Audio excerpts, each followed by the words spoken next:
welcome. My name is Ruth Nicholson, and Gabe Skelly and I are here from Team Genius to host our weekly conversation. And the idea here is to share ideas, to ask questions. This is not a webinar where you're going to see a PowerPoint and we are going to inflict our knowledge on you. There are lots of places you can do that right now. So this is about week 8 for us, and as people let us know they want to come on Friday, they give us questions, suggestions, topics they want to talk about. So for this week, we collected a couple of things. One was, what are organizations doing to stay afloat? Because it's tough when your cash is not flowing towards you, it's flowing the other direction. And the other were a sort of a series of questions around returning to play. And the interesting thing is it's a theme every week, but it changes in character a little bit every week. So this week we had questions about equipment, new kinds of things that clubs are going to provide, updates on protocols, what are the rules that are coming down the pike, and working with your coaches as you go forward and as pieces of the country begin to open up. As I mentioned, I'm actually north of Seattle. We're not opened up. I'm in day 73 of stay at home. So we are learning patience the hard way here. So with that, let's get started. As I told you all last week, Gabe has a personal goal of talking to at least 50 different sports organizations a week, which he regularly meets. So Gabe, what new happened this week? Kick us off. Talk to some clubs as things are starting to open up a little bit, which is pretty exciting. In Minnesota, we're starting to open up a little bit. So I talked to 4 different clubs here in Minnesota out of, quite a few that I work with that are going to start opening up, doing some version of tryouts and then doing some kind of virtual tryouts. So working with them to pull in evaluations from last year, along with weighted, the coach of the team feedback and then weighted DOC feedback. So I'm kind of excited that people are getting prepped to run with that as fast as they can. In Minnesota, I think we can open up June 1st, so coming up here real fast where people can do some things. Also saw, some organizations talking about, or talking to some different people about how they're going to roll things opening up. So I've talked to some lacrosse organizations that are talking about, doing some practice at home, but also getting people out and practicing, out in nature, doing some stick drills and doing some ball drills and doing things that they can do by themselves to get kids engaged. I've also seen just a whole lot more social media things. So people doing just all kinds of stuff. So like I said before, in a couple of these, I had never seen so much posting. I follow a lot of the clubs I work with on my personal Twitter account, and I follow a lot of them on Instagram, and now seeing some of them on TikTok and just all over the place. So really, really just a lot of free learning out there all over. But I think the most exciting thing is that I'm starting to see more clubs engaging with their players, if it's either prepping for a tryout season or figuring out ways that they're going to keep kids in play doing stuff. Some of the hockey organizations I've talked to are doing things like talking about doing field hockey or doing, Minnesota's, I think, the original birthplace of rollerblades, and talking about doing, roller hockey where they're actually out, 3-on-3 where they can get open spaces so they don't have to have ice if they can't play full games, and just practicing and playing hockey in an open environment on rollerblades, which I'm all about. I'm a big rollerblader, so fun to hear about more of that. But just, I would say, more positivity as we move forward, and more stuff, if not opening up in areas, at least organizations starting to engage a lot with their players and get them playing with their teammates in different ways. So lots of positive stuff this week in my talks with clubs all over. Yeah, I think it was a good week for things that are positive. So one of the things actually came from Chris this week. I'm glad he's on. He sent in a question around what organizations are doing to stay afloat right now when tryouts have been delayed, registrations are being delayed. You've got some folks asking for credits or refunds.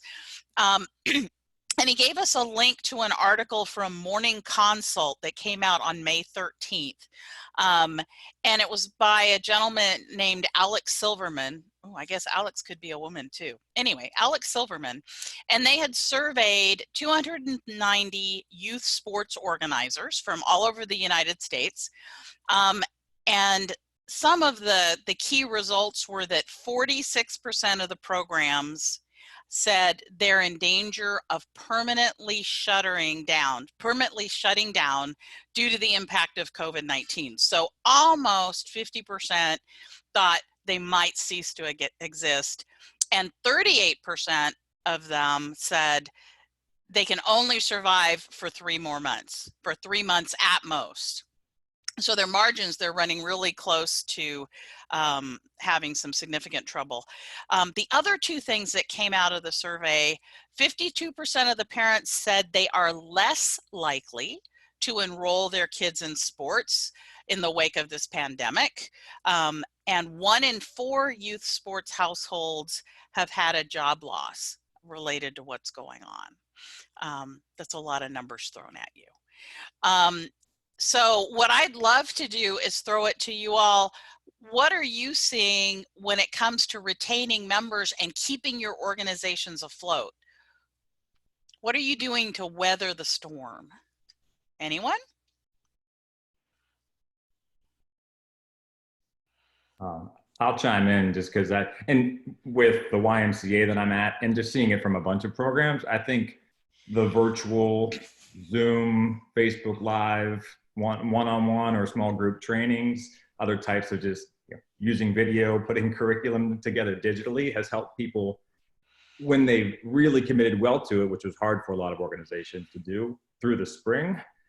But you can't fully mitigate all your refunds with that. And even if you were able to say, we're not refunding here in the spring, but we'll put it toward credit in the fall, it's not sustainable long-term per se. I think we're hearing from organizations, and I'm just, I'm myself personally as a parent and a coach, I work in the virtual space. I'm kind of virtual out when it comes to at least the Zoom calls. This one's great because there's a lot of knowledge sharing.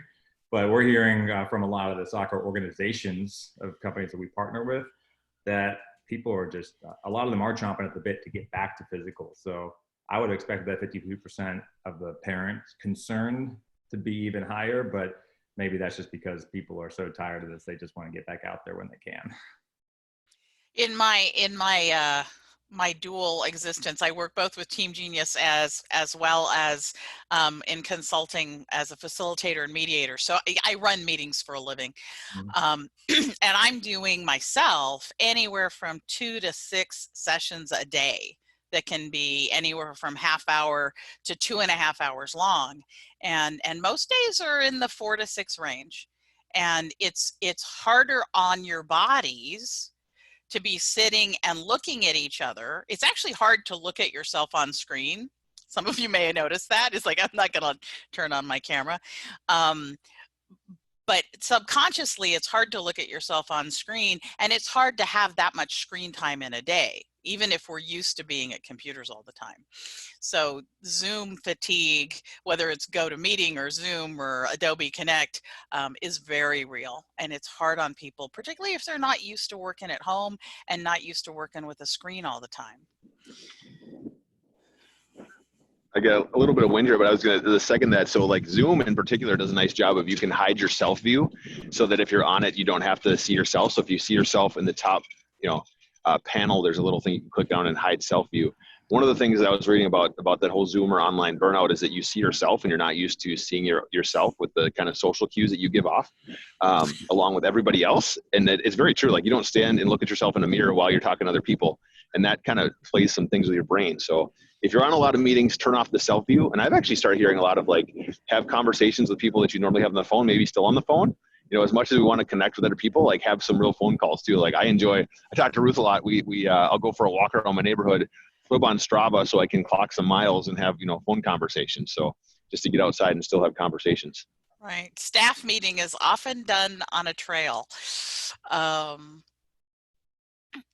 I think the other thing, and this was interesting, I had made an appointment with somebody, a business appointment, and I made the assumption that it was going to be a phone call, and I was wrong. So we had a generation gap going. There were probably 20 years difference in our age. And the gentleman I was going to talk to thought it was going to be a Google Hangout. And we managed to miss each other, right? We didn't connect that at the right time in the right forum. And he didn't think to tell me it was a Google call, and I didn't think to ask if it was more than a phone call. So we ended up having to reschedule. So for the rest of you, how are you keeping going as an organization right now? Are you afraid of losing players, losing coaches? Rob? Hey, so we have been doing a fair amount of virtual stuff since late March, and to sort of echo the sentiment, I think everybody's getting a little burned out on the Zoom practices, and we're a soccer organization for those that don't know me. So we've hit a little bit of that. We slowed things up a little bit the last week or so because we sort of came to the realization, at least here in New Jersey, that the likelihood of having tryouts, they're probably not going to happen because we won't get back to full return to play until probably sometime in July. So we've spent the last week and a half kind of working on team formation outside of doing tryouts. And as a result of which, we've sort of scaled back some of the digital content that we had been producing. So we gave people maybe a little break from some of that stuff. But the feedback we're hearing is, there are some who enjoyed a lot of it, but the burnout is hitting. So we're trying to navigate now. What do we do to continue to keep the kids engaged, because they're doing Google Hangout classroom sessions for school for 3-4 hours a day, and then we're asking them to get on Zoom for an hour twice a week to do more soccer stuff. So we're hoping that in the next couple of weeks they're going to allow us to get back outside, and although it won't be full team practices, there'll be physical distancing practices, so each player is 6 feet apart. And just doing ball skills. And so the hope is that at least getting back out there to do that will start to brighten people's spirits a little bit. And I think right now, sort of dangling that carrot that the governor may let us do that soon is still keeping people engaged. But, to Chris's comment earlier, there is a concern about credits and refunds and all that sort of stuff, because as much as we're producing content and parents are very appreciative of the amount of content that's being produced, there are still some who are saying, the content you're producing is no substitute for physically being out on the field. And so, we're struggling with that. We're definitely going to do something as an organization. I don't think we can afford to do refunds per se, but we're looking to do credits towards next year's dues, at least for everybody who's coming back. I think if they're leaving, we'll refund them probably, but probably doing credits to next year. But I know, just even crunching the numbers in my head and working on my Excel spreadsheets, the amount that we're going to be offering people, whatever that turns out to be, is not going to be anywhere near what I'm expecting them to anticipate, or what they anticipate they're going to get back. So I have a feeling ultimately there's going to be some painful conversations. And so, one of the things I'm looking for guidance on and trying to find different resources is what's the best way to deliver that message to people when they're expecting, let's say, a 50% refund, and that's just not feasible for us to be able to function as an organization. And, maybe they're going to get 10, 15, 20% back. How do you deliver that, the right way? And some of the feedback I've gotten is just, sort of be upfront with people and say, hey, look, we have a lot of fixed costs. We kept our staff on payroll so that, they weren't losing out on the income. And at the end of the day, these are the 5 line items that we saved money on because we didn't have a spring season. And this is how much each of those were. And when you take that cost and you divide it amongst 350 players, this is what it works out to. And hopefully, at least some people will accept that. I'm sure there'll be some who aren't going to be happy regardless, but that's kind of what we're doing and what we're struggling with. So if others have ideas, I'd love to hear them. Yeah, it's interesting. I was working with actually some amateur adult teams in the WPSL and the UPSL, which are higher level men's and women's soccer. And the teams and the leagues with the most conflict were the ones that didn't do what you said, which is you went through your budget and you said, I had to pay these things and I didn't have to pay these things. So, that's money that I could give back.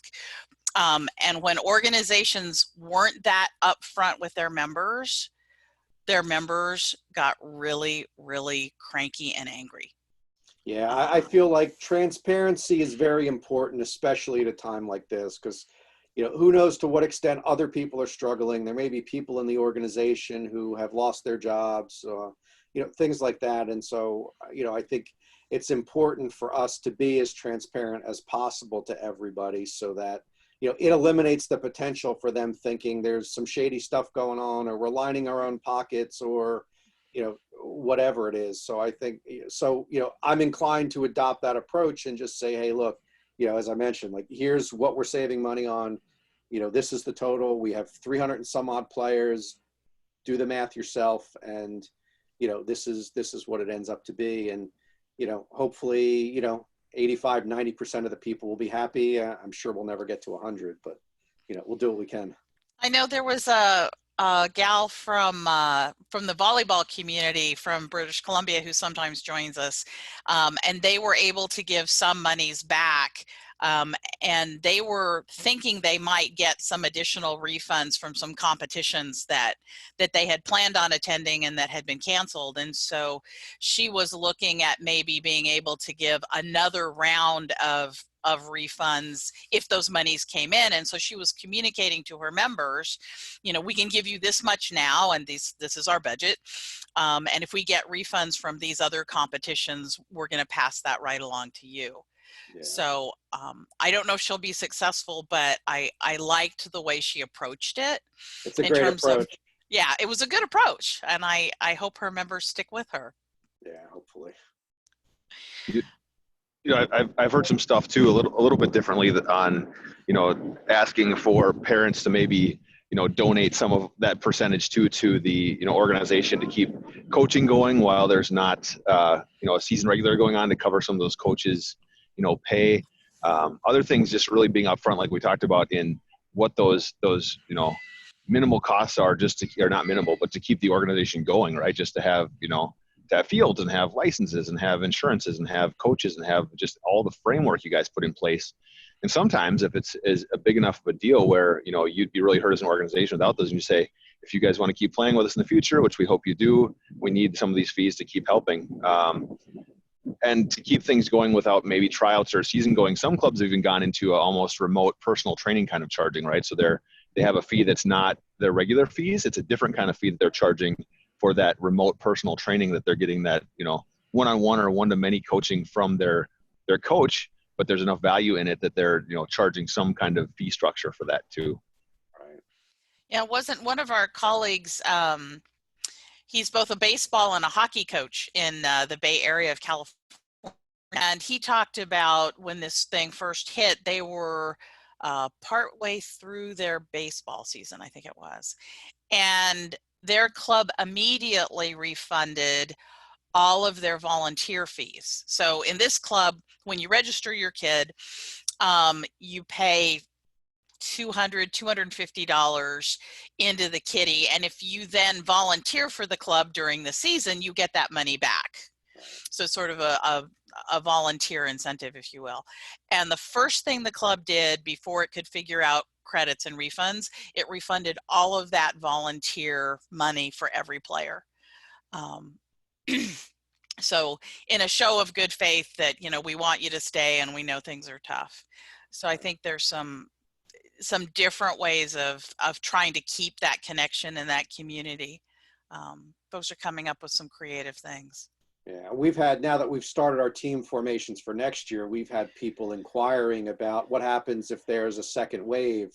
Are we still going to be responsible for all of our dues? What are your plans to address credits and refunds in the future? And I even, for the first time yesterday, I got an email from a parent asking what are our plans to keep the players safe once we get back out there and resume play. Are we going to be doing temperature checks and sanitation and those sorts of things? And thankfully, we've been working on a lot of that stuff already behind the scenes, so it was easy to respond honestly.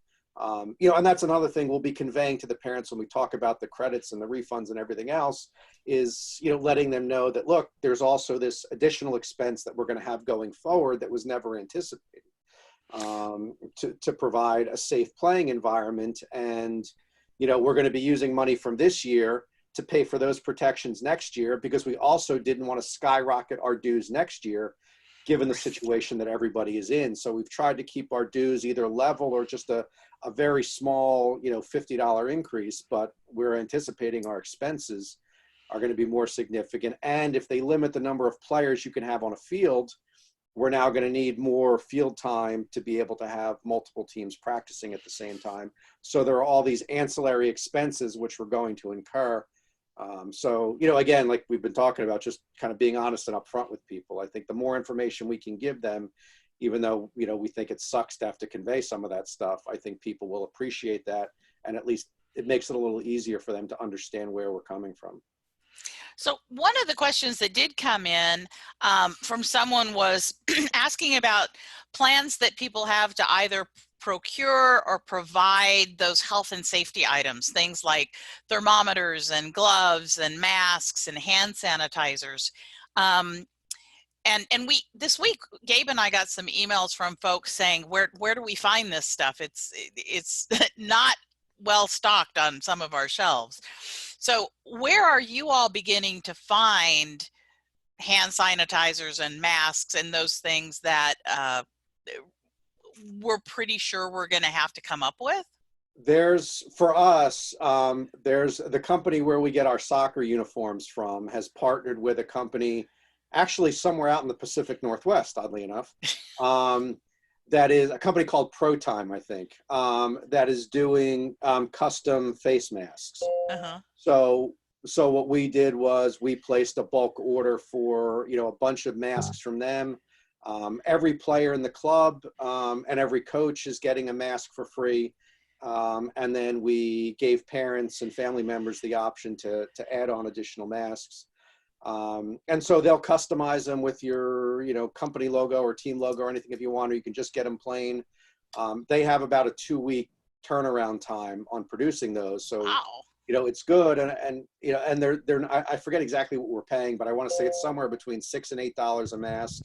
But they're washable and reusable and everything else. So we've done that, and I'm happy to share, information on how to get that stuff if other people want to reach out to them.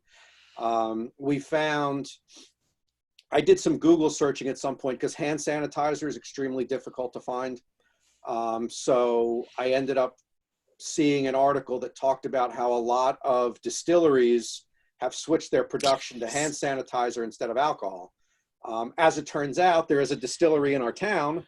So I reached out to them to see, if they were producing the stuff, and they were. So we're going to be buying, just gallons and gallons of it in bulk. And then what we plan to do is at our facilities for practices and stuff, we're going to get those hands-free, like soap dispensers where you wave your hand under it. Oh, yeah. So we're just going to take the sanitizer that we buy in bulk, funnel it into those things. And then that way the kids, before and after practice, no one has to touch anything, wave your hand under and do it. We also found a company online where I was able to buy the no contact thermometers for a heck of a lot cheaper than they were on Amazon. I want to say we paid somewhere in the neighborhood of $50 to $55 a piece. But I could buy them in bulk, maybe a little bit less. But I placed an order from them for 20 of them so we could give one to each team, so we didn't have to worry about it.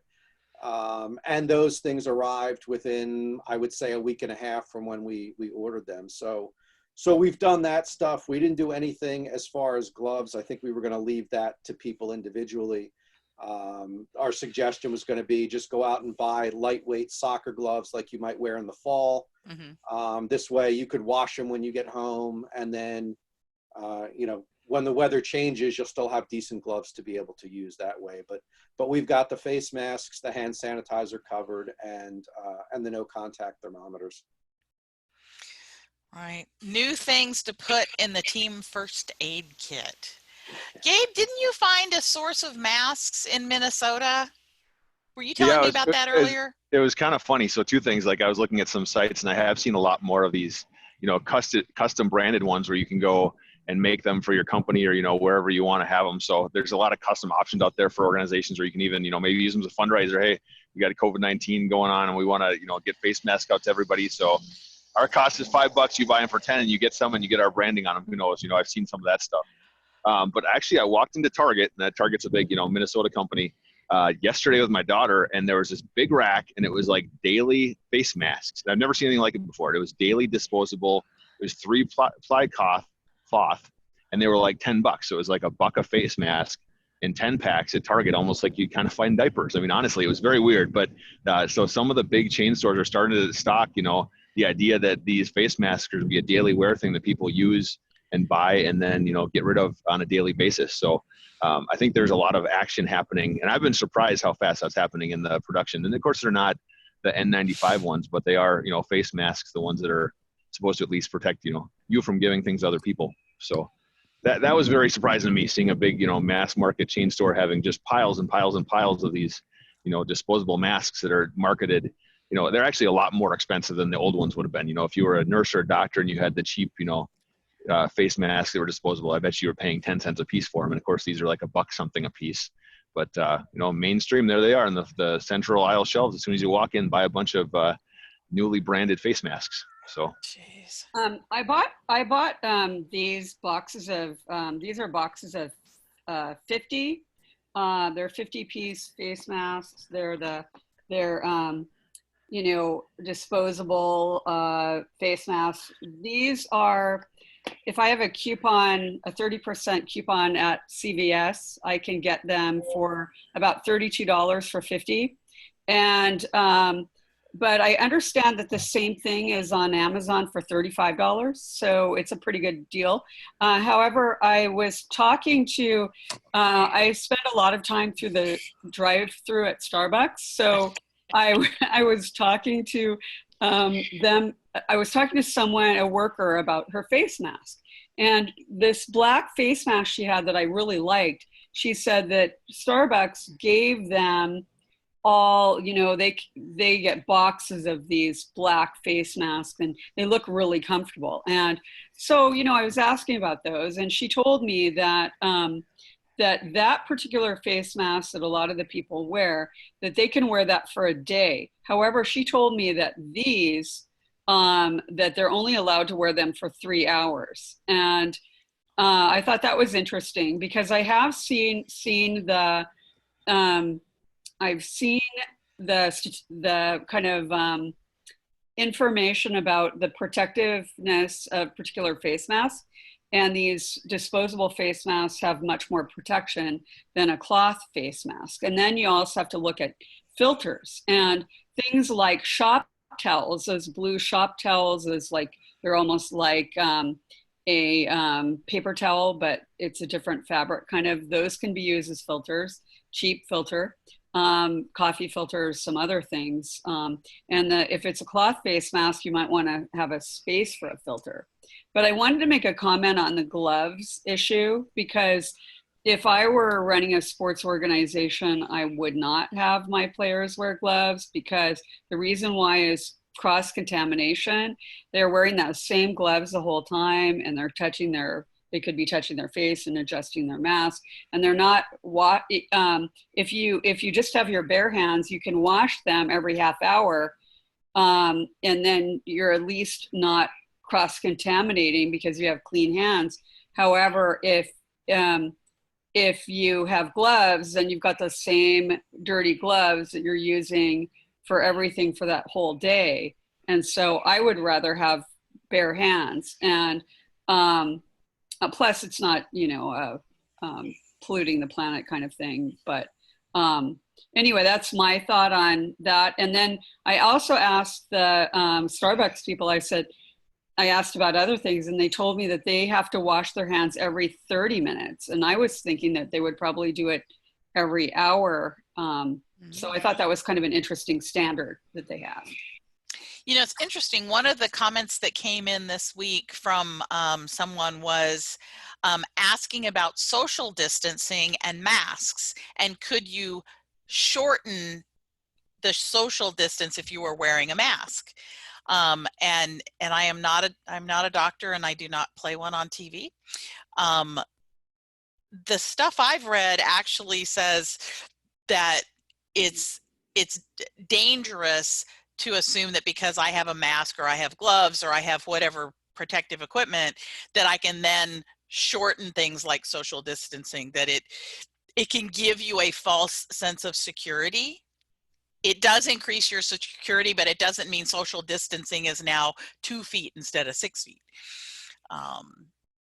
So I would encourage people, whether it's your league or your state Department of Health, or what are they telling you about what the appropriate distance is, and the effect of masks or other things in terms of keeping kids safe. So it was an interesting question.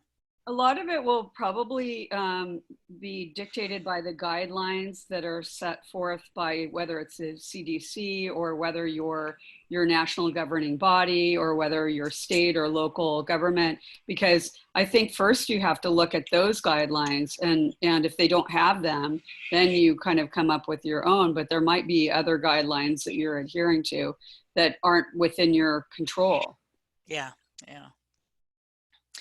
Do you mind if I ask a question? Go ahead. It follows up to what Rob was talking about, which is great that you can purchase a lot of these items. And with the stats from the article from earlier, a lot of organizations are probably either hesitant to or simply don't have anywhere near the amount of funds to provide these. With this, heightened focus on saving small businesses and where we can, I mean, youth sports organizations, like the heartbeat of the community.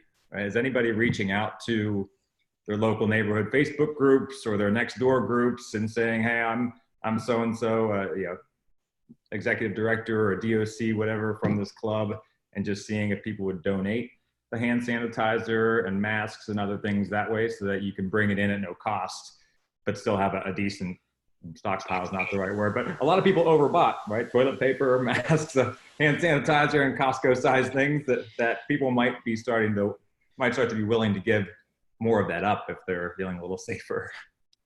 I would think that you have certain organizations now that are making a killing in this environment. Amazon, for example, certain grocery chains are doing well, I would imagine. Look at who's hiring massive amounts of people. I would think approaching them for donations or for sponsorship, or, especially like provision, like maybe asking CVS to provide masks or asking Costco to provide hand sanitizer and Clorox wipes, those kind of things. Good point. Yeah. I do think too, Chris, I like that you mentioned Nextdoor, because I think that's a thing that some people don't know about. I'm actually the head of my neighborhood association where I live, and we use that a lot for communicating with our neighborhood, but that's a huge thing. And I do think that a lot of neighbors, especially local sports teams, if you put out there, hey, we're starting up our season, we need this, these things to keep the kids safe. Does anybody have extras? You probably get, a fair amount that way too. And I actually think Nextdoor is probably better than Facebook with as hyper local as it is in targeting your neighborhoods. So yeah. But yeah, unless your neighborhood has like its own Facebook group. So we have a lot of activity on that for our neighborhood, but I've seen local schools requests and just donations of food and clothing and other items. So it's happening. I just really haven't seen much around it for youth sports organizations. So I was just curious if that is playing out. We've had, in our neighborhood, we have both a Facebook group and a Nextdoor group, although I don't know that they're terribly overlapping. I live in unincorporated county, so how you define neighborhood is a little different. But it was interesting, the movement here north of Seattle for people to make masks. When the hospital said, we've got to worry about the high quality ones, but for local retirement homes and care facilities, literally there are 2 sewing machines behind me. It was the Facebook group and the Nextdoor that mobilized all of us with sewing machines to make masks for other parts of the community. And there have also been, to Rob's point earlier, a number of debates on both the Facebook group and Nextdoor about refunds and credits from a parent's perspective. You know, as you go back to your baseball club or your soccer club or whatever, what are people telling you? How do we get a refund? And so it's been interesting to be a part of this group and to listen to my neighbors trying to figure out, you know, can I ask for a refund, or how do I do that? And the confusion around what does it mean? Because at some level we're all confused. The other thing that came up this week as we sort of dance through return to play here had to do with educating your coaches. So let's get positive and say, yes, we're going to be able to go play hockey and soccer and volleyball, and it's going to happen, right? This isn't forever. But what are we doing to train our coaches and our volunteers? Because once we go and take the field again, there's stuff we've got to know going forward, whether it's the volunteer who sets up the hand sanitizing stations, or whether it's the person who's taking temperatures, or things that coaches have to watch out for now.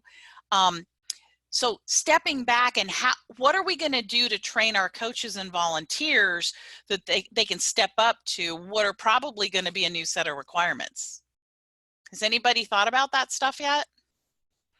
I think for us, unfortunately, it's going to be yet another Zoom meeting. Oh, But yeah, I mean, we've started to think about that, and you know, part of it is waiting to see what our, you know, New Jersey Youth Soccer, our governing body, puts into place. They have said that they're going to issue guidelines for clubs, players, and parents. So once we have that information, I think then the plan will be, we'll add in whatever additional steps we want to take from a safety perspective. And then, yeah, it'll be training the coaches, you know, these are your responsibilities on these days. You know, we talked about having maybe a team parent or somebody, or a rotating schedule of team parents who could just be there to make sure that the kids remember to do the hand sanitizer and run the temperature checks or things like that. You know, just to be safe. So, you know, doing stuff like that, maybe a training video. So I think once we're sort of armed with the information about what we need to do and what we're going to do on top of it, then I think we'll, you know, put some guidelines together, and then probably some sort of video, whether it's a recorded video that people can play back, or a Zoom session. But I think the visual aspect of it will be important for people to see. yeah, I'm thinking about the whole staffing and needing to augment either your staff training or your volunteer program. I know, Rob, we sent out that link to the Georgia soccer video last week. And so the folks in Georgia had done a video, and it was a sample training session. They happened to be soccer. And so there were pictures of a coach working with kids at social distance and what activities could be done. But there also were pictures of parents as chaperones and extra staff in masks, helping the kids stay the appropriate distances apart. And so it was a little bit of both. But my reaction to the whole thing was, wow, where you thought you might have one or two coaches at a session, there were now 2 coaches and 4 parents, and that whole organizing and logistics of adults became, you know, 2 to 3 times more complicated. Not difficult, but you were no longer dealing with just a couple of coaches. Yeah, I noticed that in the video too, and it's sort of the same thing. It's, you know, it takes a village, as they say. I think this is going to be one of those instances where we're going to have to kind of recruit people to help out, and, you know, just on a volunteer basis for the benefit of all the kids. In my other life, helping youth sports clubs with operations, we talk about the off-field team. This group of adults, which is getting bigger, that have to collaborate in order to provide that experience for our coaches and our players. And that the off-field team, I think, is going to get bigger. Does this open up from an opportunity perspective, where you can be more creative in the summer, and whether they're one-on-one, offering more one-on-one private training sessions, appropriately distanced, or small group sessions, but hopefully back, not Zoom, but back to a physical area and actually being near each other. Doing that appropriately, but in terms of your coaching staff, and I know people have furloughed coaches, or they've taken reductions, or they're volunteer based. So again, maybe it's trying to do the right thing by not charging the old rate, because we know that if it's 1 in 4 youth sports households has experienced a job loss, there's economic strife on the other end of it as well. But you have reasonable rates where you still have some margins to pay your coaches, keep the organization going, keep some cash flow coming in, and maybe doing even more of those programs than you did in summers past. And if you've got a software like Team Genius, I'd like to think you have these items for your players. Like, well, I know this kid needs to work on his shot speed, or this soccer player needs to work on their weak foot. You can tailor those sessions better now when there's more limited activity based on data that you might already have, to provide an even more valuable product to your members. Just to kind of, I mean, we can only look a couple weeks out almost at a time, but just to keep yourselves going if that is feasible. Yeah. You know, I think the other opportunity, I worry about field space in urban areas because it tends to be hard to come by. But I think the other hidden opportunity is when we come to parents. I mean, I don't know how many of you have heard coaches say, I want to coach orphans with trust funds, which is like one of the all-time sad things to say, right? But it's a commentary on, yes, some parents are harder to love than others, right? But I actually believe if we have to engage more adults, more parents, more volunteers in making this work, then we have an opportunity to actually help them understand what it takes to provide that experience for our athletes. What it provides in terms of, you know, we've got to have fields, and we've got to have insurance, and we've got to have masks and hand sanitizer. And I think opening people's eyes to it's not as simple as be at the field at 4 will actually help build communities within our clubs that could actually be stronger than what we have today. But maybe I'm just an optimist.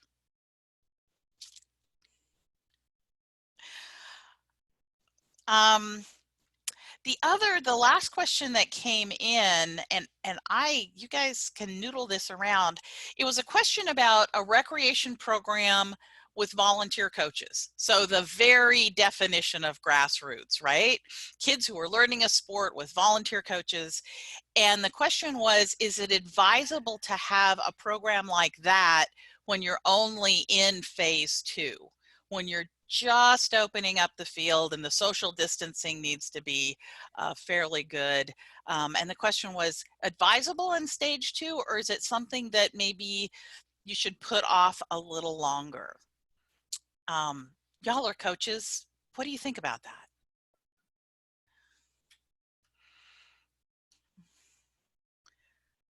that? In San Antonio, with our association for rec program, we're using a shorter season is what we're planning. We're also looking to possibly play it all at one location.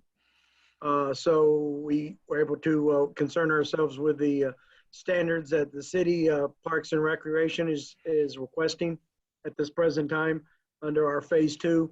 So we're going to be more diligent in having all in one location and finishing before our normal flu type season starts by Thanksgiving. So a September start and a Thanksgiving end. Okay, short season. Yeah. Interesting questions this week about when I was talking to one of my GMs for the adult leagues. She was talking about, you know, at first we were stunned and we were shocked and we kind of didn't know what to do, and then we got scared and angry and impatient, and now people are moving towards, okay, now let's do something about it, let's get on with it. And it's been interesting to watch the progression, not only amongst the people we know, but even amongst our conversations. The character of the questions has changed as you all are figuring out how are we going to tackle the next 2 weeks? So it's been really fun. At least I'm having fun. What other questions do you have? What else came up this week that you want help with? I have a question. Yeah. We're going to have our volleyball in a gym. It's not air conditioned. We're going to have fans. Does that increase the social distancing? Because the vapors will be in the air longer. Got it? Wow. That's it. That's a good question. That's a great question. What do you think, Yeah. Catherine? HVAC systems. One of the new risk management challenges that we're going to have with COVID-19 is heat exhaustion and an increased heat risk, because you're not only going to have a hot summer because of global warming, but you're also going to have people wearing masks possibly while they're playing. Not that's not absolute. I mean, you might not have them wearing masks, but they may be wearing masks. So that would arguably increase the heat issue. And then you add on another problem is you've got heat, you've got young players trying to wear masks that make them hot and they're uncomfortable. So they move them down so that they're below their nose or like they move them down to their neck and stuff. So you've got risk management issues that you have to address. And that's part of why, whether, the risk of wearing masks, you might be on an outdoor field, you might decide it's safer not to wear a mask and to keep more social distance. I don't know. It's difficult. And you might have less incidents of COVID in this summer anyway because of the heat. But in your indoor environment with fans versus air conditioning, I would leave that up to the experts in air, like the scientists about that. But I mean, you got a heat issue. Yeah. And we've talked about in this group that the indoor sports face some extra challenges that the outdoor sports just don't have.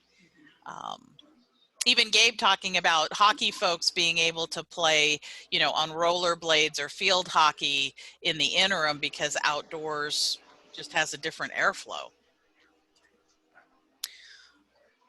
Well, the virus is fairly fragile, so when it's outdoors, it isn't going to be as dangerous or likely that you'll contract it. But if you're indoors, that's where people are contracting it. True.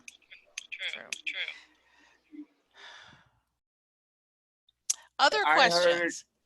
I read the other day that somebody that was jogging had a mask on and he collapsed, and it was because he didn't get enough. He had a collapsed lung from wearing the mask. Ooh. He was thin. They said because he was thin, but a lot of youth are thin. Anyway. Well, I can tell you that I live.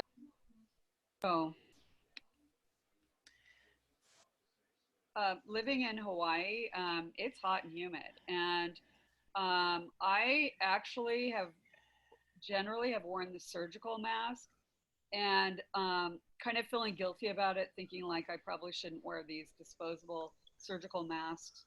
And they're really comfortable, and I can wear them outside, and it's no problem. Not that I when I go walking or jogging or whatever, I don't wear a mask. However, I put on a cloth mask and walk the same distance. I could not believe how difficult it was to breathe compared to the disposable surgical mask. And I was like, at first it was like a panicked feeling. And so I'm in this humid environment, I am not going to wear a cloth mask outside. I would wear it in air conditioning, but even if we have to resume gym activities, wearing masks, if that's a requirement, I'm definitely wearing a surgical mask because of the airflow and it's not as thick.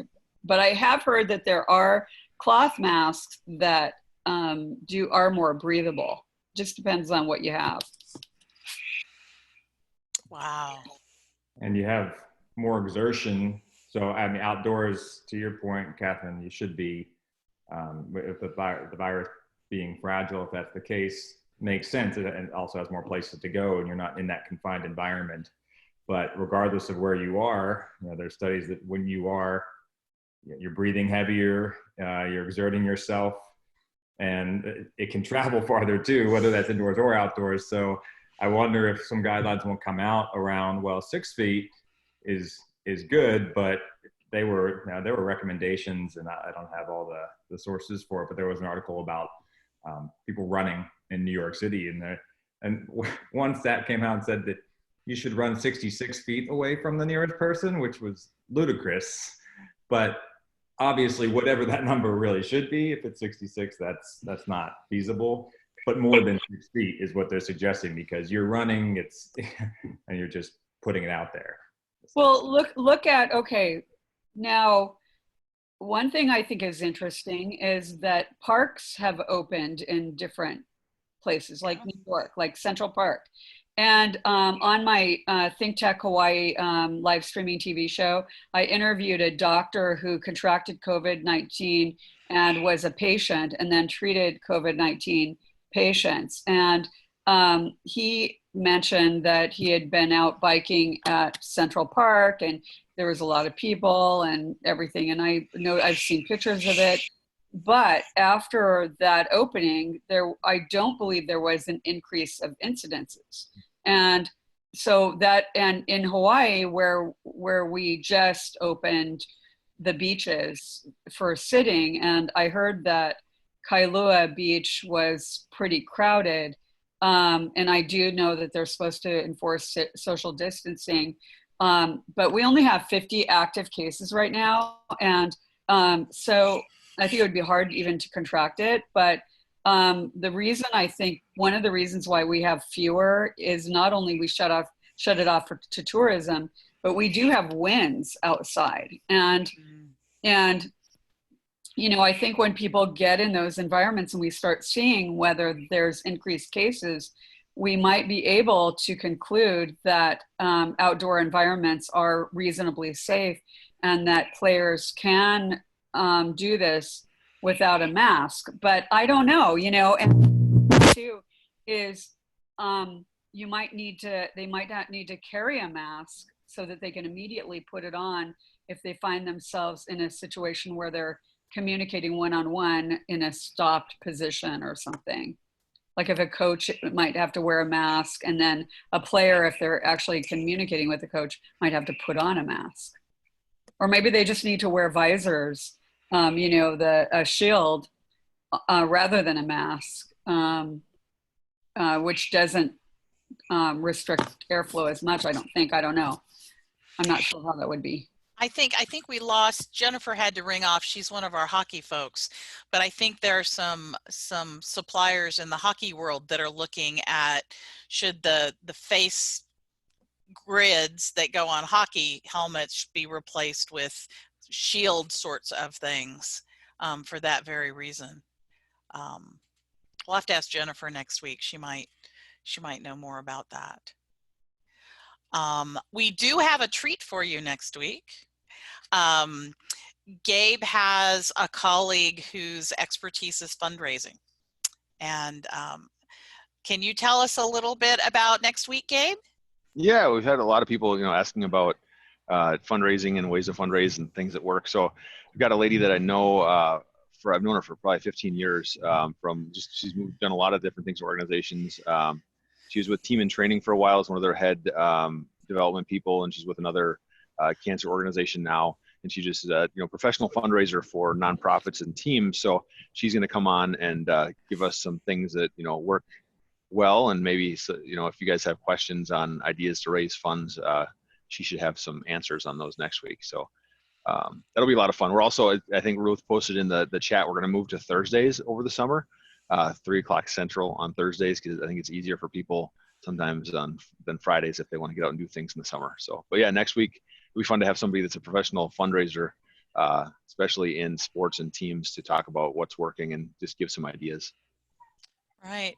Do you all have some specific topics you want to make sure we cover? Questions you want to bring up?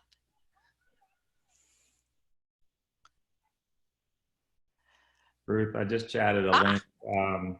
And this, I don't know, no time to talk about it now, but if people have tried to take advantage of PPP, and now you see one of the larger youth sports and sports sponsorship facilitators, league side, and I'm sure there are a number of others who've teamed up with Athletes for Care. Their goal is to try to raise north of $10 million to essentially provide grants to youth sports organizations. And I'm not affiliated with any of these organizations, so it's just putting it out there. So just curious to see if people like check that out and see how sponsors come on board. I think it's a very new initiative, obviously. So it'll be interesting to see how it evolves and if people in this network can take advantage of it for their organizations when the funding is there. Cool. We will put that in the replay email so people have it.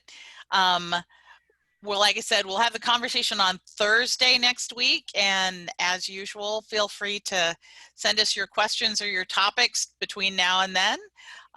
Because one of the things we really want this to be is responsive to your issues and your questions, and to share ideas across sports and across geographies. So thank you for joining us today. Tell Chris congratulations. Cool. Bye. Aloha. Aloha. Thanks. Thanks everybody. Have a good weekend. Yep. You too. Yes.